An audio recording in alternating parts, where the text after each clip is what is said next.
Deep sea के जानवर एक मिस्टीरियस एवोल्यूशन से गुजर रहे हैं। वो अभी एट दिस वेरी मोमेंट विकसित हो रहे हैं कुछ बहुत ही बदसूरत जीवों में। यकीन नहीं होता तो ये देखो, ये है शैलो वाटर्स में रहने वाला स्क्विड और ये है डीप सी में रहने वाले इसी सेम जीव का कजिन। आप क्लियरली देख सकते हो सेम स्पीशी के होने के बावजूद भी इस स्क्विड ने अपने आप को एक खून चूसने वाले वैम्पायर के रूप में इवॉल्व कर लिया है। रीजन?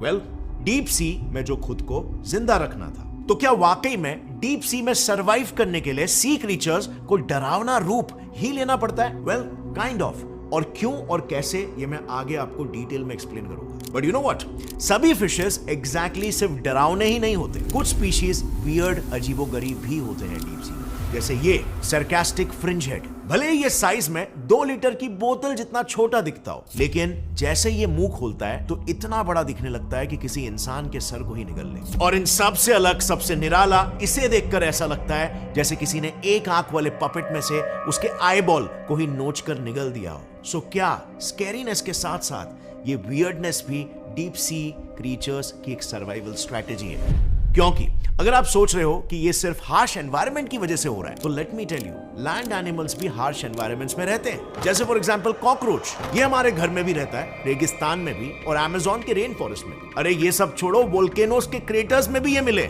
लेकिन इन सभी कॉकरोचेस में ना सिर्फ इनका साइज छोटा बड़ा होते रहता है, इतने ड्रास्टिक चेंजेस इनमें नहीं देखे गए। तो फिर समुद्र में आखिर ऐसी कौन सी खूबी है जो गहराई बढ़ते ही जीवों को एकदम से विभत्स, कुरूप और अजीबोगरीब बनाने लगती है? अब इंटरेस्टिंगली कुछ रिसर्चर्स जब इसका जवाब ढूंढ रहे थे, तब उन्हें गहरे पानी में तैर रहा एक हेडलेस चिकन मिला, जिसने उन्हें इन सभी सवालों के जवाब दे दिए।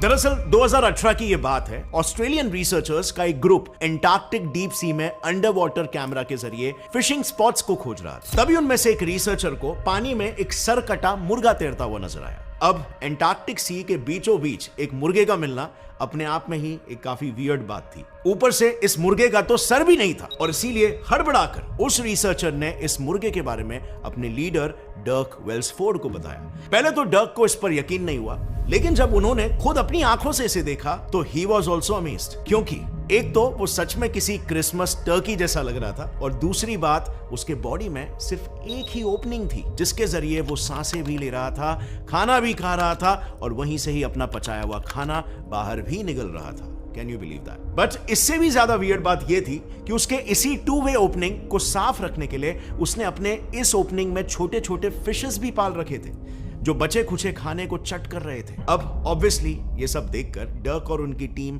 काफी ज्यादा क्यूरियस हो गई, क्योंकि उन्होंने अपने पूरे करियर में इतनी अजीबोगरीब चीज पहले कभी नहीं देखी थी। सो खोज करते वक्त उन्होंने उस जीव के फुटेज को बार बार लूप पर देखना शुरू कर दिया। एंड देन सडनली उनमें से एक ने कहा कि अरे ये तो एक सी क्यूकम्बर है। I mean, वही सी क्यूकम्बर जो कई बार बीच वगैरह के शैलो वाटर्स में ऐसे ही पैरों के नीचे पड़े मिलते हैं। ये कैसे मुमकिन है?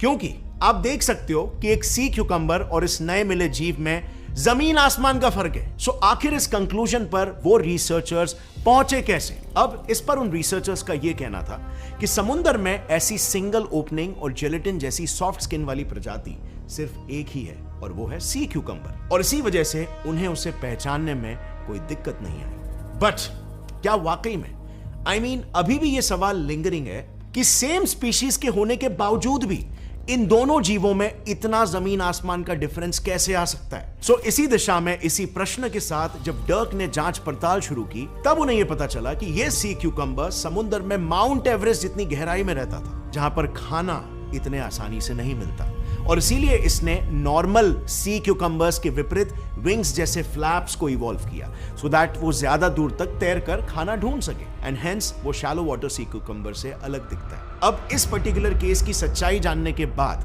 डर्क के मन में एक सवाल आया कि डीप सी में ऐसे और भी तो कितने ही जीव होते होंगे जो इसके जैसे ही या फिर इससे भी ज्यादा वियर्ड तरीके से इवॉल्व हुए। क्योंकि फर्दर रिसर्च करते वक्त उन्हें यह क्रीचर मिला, एक क्रैब।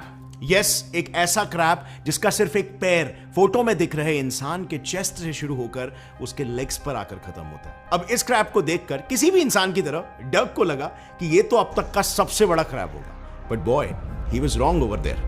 क्योंकि गहरे पानी में रहने वाले इस क्रैब के स्पीशीज के सबसे बड़े क्रैब्स का सिर्फ एक पैर ही एक एडल्ट इंसान की ऊंचाई जितना लंबा होता है। ये तो बस सिर्फ एक एवरेज साइज का क्रैब था। इनफैक्ट इतने बड़े होने की वजह से ये क्रैब्स आसानी से एक इंसान के बच्चे को भी निगल सकते हैं और इसी वजह से इनके साइटिंग्स के बाद लोगों ने इन्हें क्रैबजिल्ला नाम दे दिया था।